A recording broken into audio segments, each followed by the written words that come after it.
तो फिल्म की शुरुआत होती है जेवियर को दिखाते हुए। जेवियर के पास लग्जरी घर है, गाड़ी है, जिससे बज़ाहिर तो वो बहुत अमीर दिखता है, लेकिन काफी अरसे से उसके पास कोई जॉब नहीं। इसी वजह से उसके घर के हालात बहुत ज्यादा खराब हैं। जेवियर ने बहुत सारे जॉब्स इंटरव्यू दिए, लेकिन किसी एक में भी सिलेक्ट ना हो पाया। और एक शाम उदास जब वो घर लौटा तो उसकी वाइफ ने उसे मशवरा दिया कि तुम अपना ये लग्जरी घर और गाड़ी सेल कर दो। ना चाहते हुए भी जेवियर को ये बात माननी पड़ती है। उसने अपनी हाउस हेल्पर को भी निकाल दिया था और अपनी जॉब जाने की वजह से वो बहुत ज्यादा उदास थी। उसे जेवियर के ऊपर डुप्लीकेट चाबियां फेंकी और यहाँ से चली गई। जेवियर अब एक छोटे अपार्टमेंट में शिफ्ट हो चुका था। उसने एक शॉर्ट कोर्स भी ज्वाइन कर लिया ताकि उसकी प्रोफाइल बेहतर हो सके और जॉब के मौके उसे ज्यादा मिल सके। साथ ही साथ वो इंटरव्यूज भी देता रहा। काफी सारों में तो नाकामी मिली, लेकिन फाइनली फिर उसे एक जॉब मिल भी गई। वो बहुत ज्यादा खुश था, लेकिन जब तक उसे ये पता नहीं चला कि उसे पहले 6 महीने इस कंपनी में अनपेड इंटर्नशिप करनी होगी। समझने कि फ्री में काम करना होगा एक्सपीरियंस के लिए। जेवियर इस टाइम बहुत ज्यादा उदास हो चुका था। वो इस जॉब से भी इनकार करके चला आता है। जाते हुए उसे अपनी कार में से वो चाबी मिलती है जो उसकी हेल्पर उसके मुंह पर फेंक कर गई थी। उसने वो कीज उठाई और अपने पुराने घर की तरफ मुड़ गया। काफी देर वो बाहर खड़ा रहा और जब उसने देखा कि घर में रहने वाले नए लोग यहाँ से जा चुके हैं तो वो सबसे छुपते हुए उसी घर में घुस गया। जेवियर इस घर में नए ऑनर की पिक्चर देखता है। इस घर से दिखने वाला प्यारा व्यू देखता है जो उसकी हमेशा से याद था और काफी देर यहाँ स्पेंड करता है, जिससे उसे काफी बेहतर फील होने लगा और फिर वो घर चला गया। अगले दिन दोबारा वो आया। आज तो वो इस घर की तलाशी भी लेने लगा था। उसे घर में बहुत सारे डॉक्यूमेंट्स और एक रेड कलर का टोकन मिला। ये टोकन एक रिहैब सेंटर का था। वहाँ कौन और क्यों जाता था, जेवियर ये जानने के लिए उनका कंप्यूटर ऑन कर लेता है। उनके कंप्यूटर से जेवियर को उनके बारे में बहुत सारी इंफॉर्मेशन मिलती है, जैसा कि 1 साल पहले इस फैमिली का एक्सीडेंट हुआ था क्योंकि इस घर का ओनर ड्रंक था, इसीलिए 1 साल के लिए उसका ड्राइविंग लाइसेंस भी कैंसिल कर दिया गया था। यहाँ पर उसे ओनर के पूरे दिन का शेड्यूल भी पता चल जाता है और जेवियर ये भी जान जाता है कि नया ओनर अगले दिन 3 बजे अपने रिहैब जाने वाला था। अगले दिन जेवियर भी उस रिहैब सेंटर पहुंच जाता है जहां सब लोग नशे की लत छोड़ने के लिए जाते हैं। यहाँ पर वो ओनर भी आया हुआ था। जेवियर को यहाँ पहली मर्तबा देखकर उससे भी यहाँ के लोग सवाल करने लगे, तो जेवियर ने अपनी कहानी बनाना शुरू की। उसने बताया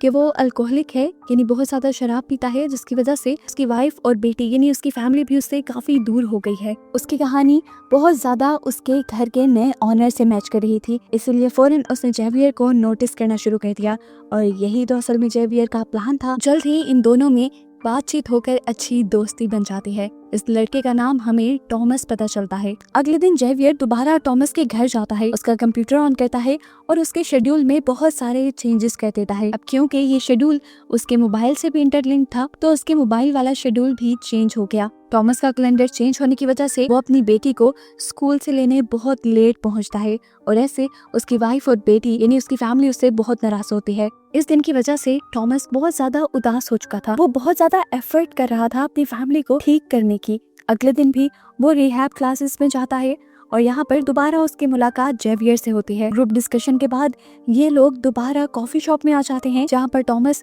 जेवियर से काफी सारी बातें शेयर करता है अपनी फैमिली के बारे में और अपनी फैमिली की पिक्चर भी दिखाता है और जेवियर को भी कहता है कि तुम भी अपनी फैमिली की पिक्चर दिखाओ। तो जेवियर कहता है अभी तो मेरे पास पिक्चर नहीं, लेकिन कल को मैं जरूर दिखाऊंगा। इनकी दोस्ती इतनी बढ़ जाती है कि टॉमस जेवियर को अपने घर बुला लेता है। जेवियर को इस पॉइंट पे ऐसे खुशी होती है जैसे उसका कोई मिशन कंप्लीट हो गया हो। अगले दिन वो अपने पुराने घर यानी टॉमस के घर बुके लेकर पहुंच जाता है। यहाँ पर अब उसे अपना पुराना माली मिल जाता है जो उसे पूछता है आप किससे मिलने आए हैं। वो नहीं चाहता था कि किसी को पता चले वो टॉमस से मिलता है, इसलिए उसने कहा अभी भी मेरे कुछ डॉक्यूमेंट्स मेरे पुराने एड्रेस पे आते हैं, मैं बस वही पिक करने आया हूँ।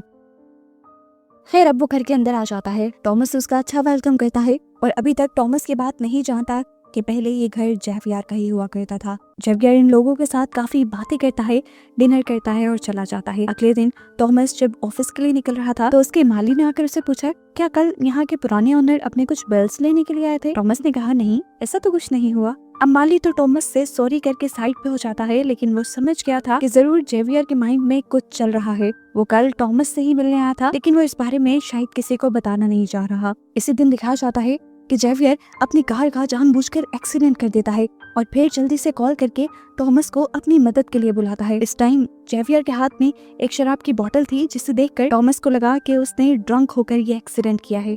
जब टॉमस ने जेवियर के हाथ से वो बोतल ली तो कुछ कतरे टॉमस के ऊपर भी गिर गए, टॉमस उसे समझाने लगा, रिहैब ज्वाइन करने के बावजूद भी तुम अगर ये काम करते हो तो बिल्कुल अच्छा नहीं, ऐसे तुम्हारी लत नहीं जाएगी। देखो मैं तुम्हें समझाता हूँ, मुझे पीनट से एलर्जी है, अगर मैं एक भी दाना खा लूँ तो मर जाऊंगा। तुम भी ड्रिंक करने को ऐसा ही समझो, अगर तुमने ड्रिंक किया तो तुम मर जाओगे। जेवियर उससे कहता है, मैं ड्रिंक करना नहीं चाहता था, लेकिन कल जब मैं तुम्हारे घर आया तो मैंने देखा तुम अपनी जिंदगी कितने अच्छे से मेंटेन करते हो, तुम्हारी फैमिली है, तुम एक कंपनी के वाइस प्रेसिडेंट भी हो, लेकिन मैं ना मेरे पास जॉब है और ना ही मेरी फैमिली मेरे सपोर्ट में है। मैं अपने दुख को काबू नहीं कर सका, इसलिए मैंने ड्रिंक की। टॉमस कहता है, ऐसा कुछ नहीं जैसा तुम्हें नजर आ रहा है, मैंने भी सब चीजों को बैलेंस करने में बहुत मेहनत की है, और वो कंपनी जहाँ मैं वाइस प्रेसिडेंट हूँ वो असल में मेरी नहीं है, मेरे फादर इन लॉ की है। जेवियर उसकी सारी बात सुनकर उससे कहता है, अच्छा मुझे कुछ देर के लिए तुम्हारा फोन चाहिए, मेरा फोन डेड है और मुझे कार टो करने के लिए किसी को बुलाना है यहाँ। टॉमस उसे फोन दे देता है, लेकिन कॉल करने से पहले वो अपने आप को एक मेल भी करता है। उसने ऐसा क्यों किया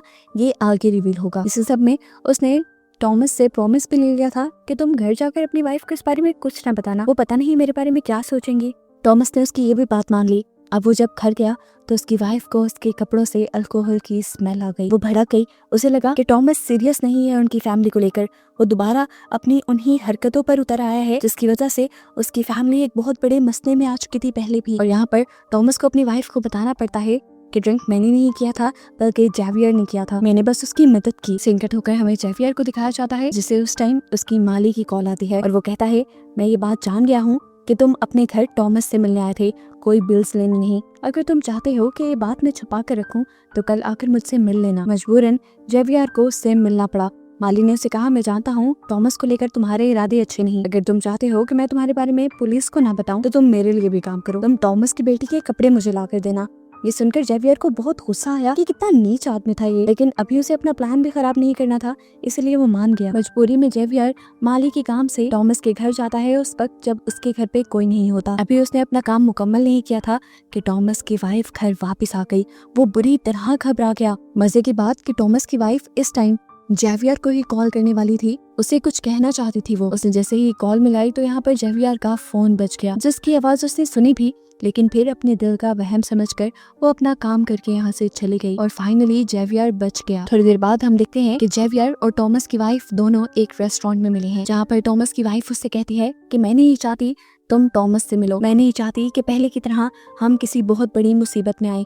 पहले भी उसकी अल्कोहल वाली आदत की वजह से हमारा बहुत बुरा एक्सीडेंट हुआ, उसमें तो हमारी जान बच गई, लेकिन अब मैं नहीं चाहती कि तुम्हारे साथ रहकर टॉमस को दोबारा अल्कोहल की आदत हो। यहाँ पर जेवियर उसके साथ भी खेल खेल जाता है और बताता है कि ड्रिंक मैंने नहीं की थी बल्कि खुद टॉमस ने की थी। वो उसे टॉमस का एक मेल भी दिखाता है जिसमें लिखा था, जल्दी से यहाँ आओ, मैं मुसीबत में फंस गया हूँ। ये असल में वही मेल है जो जेवियर ने टॉमस का फोन लेके अपने फोन पे उसी टाइम कर ली थी, यानी ये सारा प्लान उसने पहले से ही सोच रखा था। अब घर पे हम देखते हैं कि टॉमस की वाइफ और टॉमस के दरमियान में बहुत बुरी लड़ाई हो जाती है इस मिसअंडरस्टैंडिंग की वजह से। जेवियर के घर पे उसे एक पार्सल रिसीव होता है जिसमें हम देखते हैं कि पेपर स्प्रे और पीनट स्प्रे था। वो बड़ी ही चालाकी से पीनट स्प्रे को पेपर स्प्रे के अंदर इंजेक्ट कर देता है और बाकी बचे हुए सामान को फेंक देता है। जेवियर जिस टाइम ये सब कुछ कर रहा था वो ये नहीं जानता था कि उसकी वाइफ उस पर नजर रखे हुए है।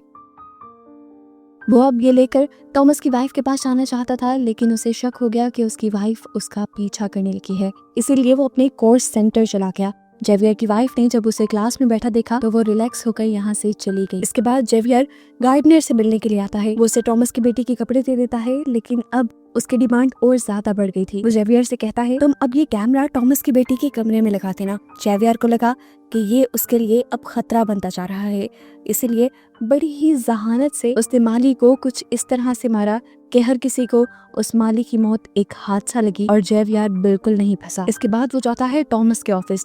वो टॉमस से मिलना चाह रहा था, लेकिन टॉमस को तो बहुत ज्यादा गुस्सा था क्योंकि पिछले ही दिन टॉमस की वाइफ से जेवियर ने झूठ जो बोल दिया था, जिसकी वजह से उन दोनों के दरमियान में मिसअंडरस्टैंडिंग भी हो गई थी। इसी गुस्से में टॉमस जेवियर को इतना मारता है कि उसके मुंह और नाक से खून निकलने लग जाता है। ऐसी ही हालत में जेवियर बैंडेज कराने नहीं जाता बल्कि जाता है टॉमस की वाइफ के पास और उसे कहता है, देखो तुम्हारे हस्बैंड ने मेरा क्या हाल किया। एक और झूठ वो बोलता है कि टॉमस ने हम दोनों को रेस्टोरेंट में बैठे हुए देख लिया था और अब उसे लग रहा है कि हम दोनों का अफेयर चल रहा है। वो टॉमस की वाइफ से कहता है, मुझे लगता है कि टॉमस की अल्कोहल वाली आदत अब और ज्यादा बढ़ती जा रही है।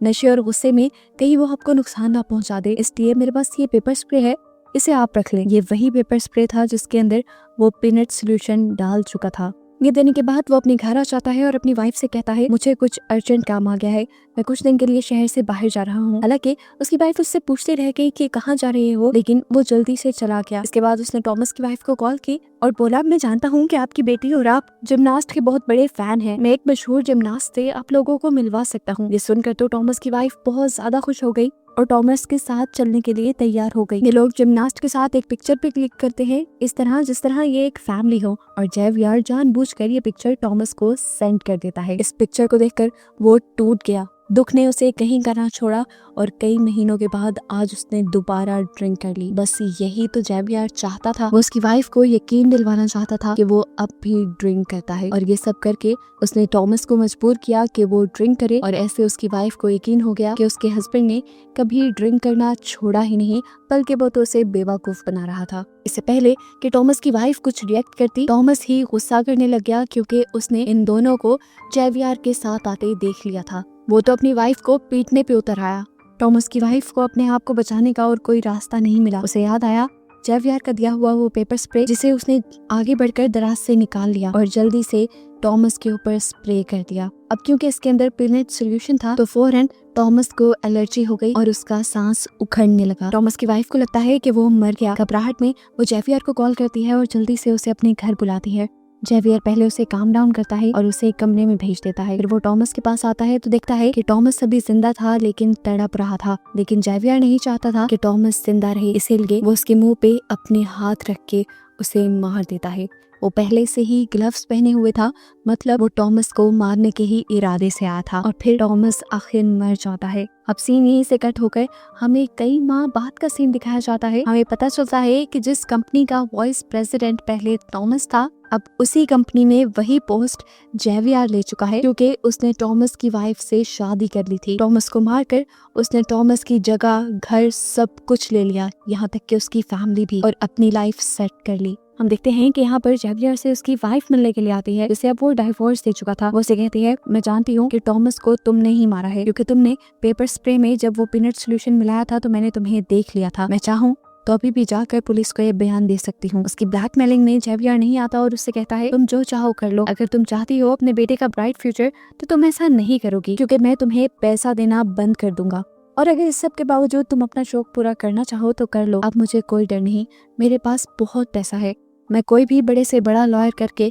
ये केस जीत जाऊंगा और तुम्हारे हाथ कुछ नहीं आएगा। इसके बाद जेवियर की एक्स वाइफ वहाँ से चली जाती है और जेवियर अब अपने पुराने घर आता है, जिसे वो पहले बेच चुका था, लेकिन ये घर अब दोबारा उसी का हो चुका था। वहाँ वो टॉमस की वाइफ और बेटी को प्यार करता है, जो कि अब उसकी वाइफ और बेटी है। जेवियर इन दोनों के साथ खुश है, उसकी लाइफ अब सेट है, और बस यही दिखाते हुए ये मूवी यहाँ खत्म हो जाती है।